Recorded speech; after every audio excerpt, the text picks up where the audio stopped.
Hi, Nicola. Thank you for joining me today.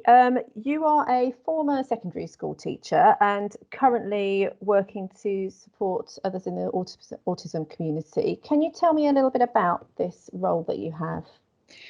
Yeah, basically, I spend a lot of time on Facebook in autistic parents support, sorry, parents of autistics support groups, rather than the Autism Mom one. So groups like Autism Inclusivity, where parents are looking to understand what's going on with their kids.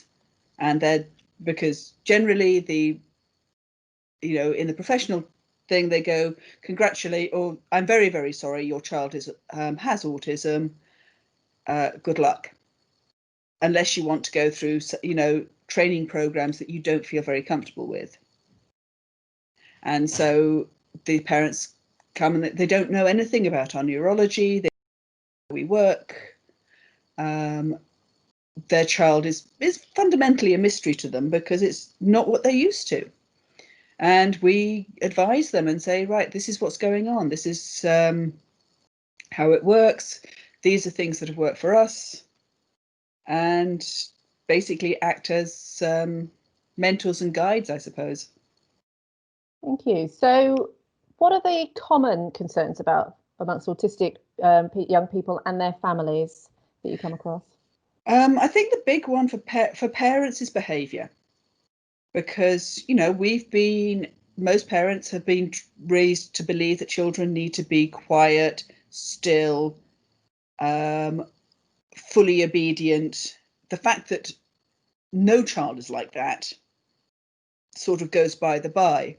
And so you've got a lot of behaviourist thinking going on, that how do I punish them? How do I get through to them?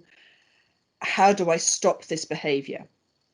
And we just have to step them back and say, okay, it's not, the behaviour is communication. Don't address the behaviour, address the why. Find out what's going on behind, because no child is deliberately defiant or violent. And again, violence is something that keeps on coming up. My child is so violent, they keep on attacking me. And you're going, it's not violence. Violence is intentional. This is a meltdown. Meltdowns are an autonomic response.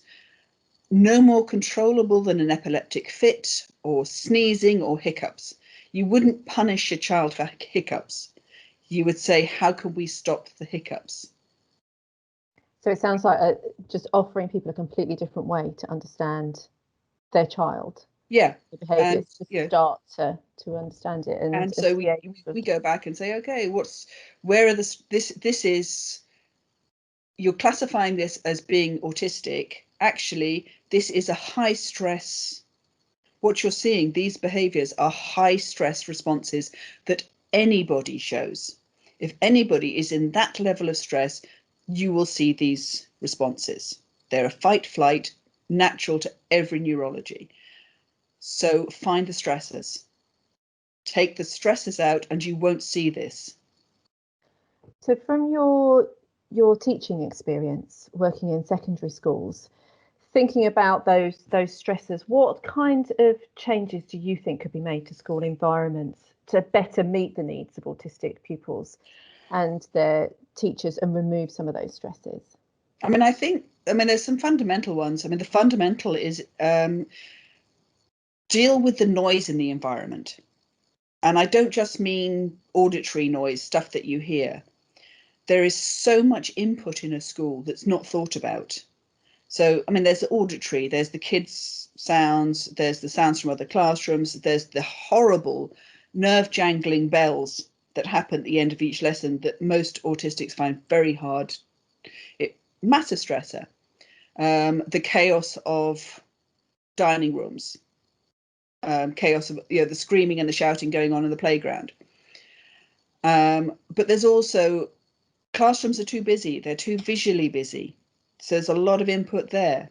Smells. The number of teachers who wear very strong body perfumes, thinking they smell nice. Well, they do smell nice unless you're autistic. I mean, we had one child who could not stay in a classroom where a teacher had drunk coffee. The smell of coffee set them off. It was just something they couldn't cope with. So it's dealing with all of that noise and taking all that noise down so that when they're asked to focus, they're not having to shut down 50 channels. Second is understanding that we all learn in different ways. So there's a very popular thing called whole body listening that's in schools, and it should be taken out altogether because it does two things. One, if an autistic has to whole body listen, stare at the teacher, sit still, not move, all they're thinking about is achieving that presentation. They can't hear a single word that teacher has said. Whereas if they're allowed to stim, if they're allowed to move about, if they're allowed to stand on their head while the teacher is talking, if that's what helps them focus, then go with it. And, providing them a safe space to bolt if things are getting a bit overwhelming, providing them an exit point so that if they just raise up their hand, you can nod, they can nod, and they can head out the room and sit outside for 5 minutes just to cool down and let themselves resettle. And understanding that's a need. It's not they're trying to get out of the lesson, they're trying to be difficult. And sometimes, they do need to get out of the lesson because they're bored. And their brain is doing very dodgy things at this point because a bored brain will hunt for things.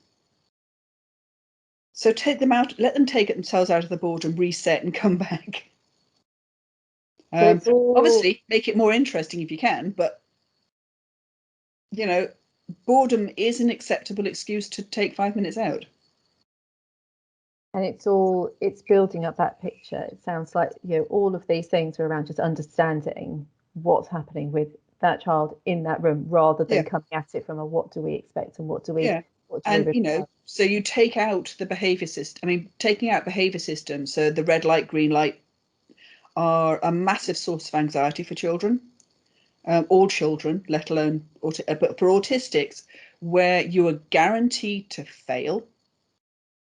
You are guaranteed to end up on the red light by the end of the day because you cannot, your natural behaviors are on the red light list. And it also has a nasty little sideline to it that most teachers are completely unaware of, is it teaches bullying. It teaches neurotypical kids and the autistic kids that autistic kids are bad just for being themselves and deserve to be punished just for being themselves. Because of the way that these behaviours are traditionally defined within the because school. of the way behaviours are so so to some teachers say, oh, it's okay, I don't punish Johnny because he doesn't do it, but the kids are going, hang on a minute, no, you set a rule. So how does he get away? And now it's how does he get away with it? Well, there's a whole load of resentment there now. Whereas if you just don't have the rule and say, look, we all learn differently. If the person next to you is distracting to you, please move. Yeah, move to someone, sit next to someone who's less distracting to you. And organising the seating plan so that people are set where they can feel safe. It's much more effective. But again, at the moment, you've got children being put into seclusion for being themselves.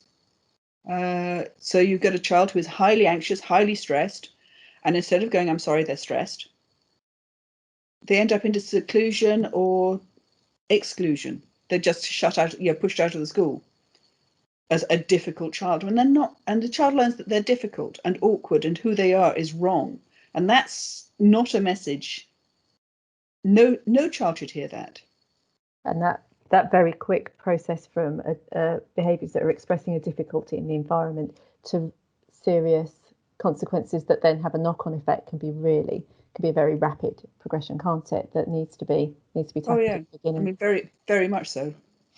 Nicola, thank you so much. It's really useful to get your insight, and thank you for working with us at the Cavendish School over a number of years now. We hope to keep in touch, and I really appreciate you giving your time to talk to me today. Thank you. Yeah, you're welcome.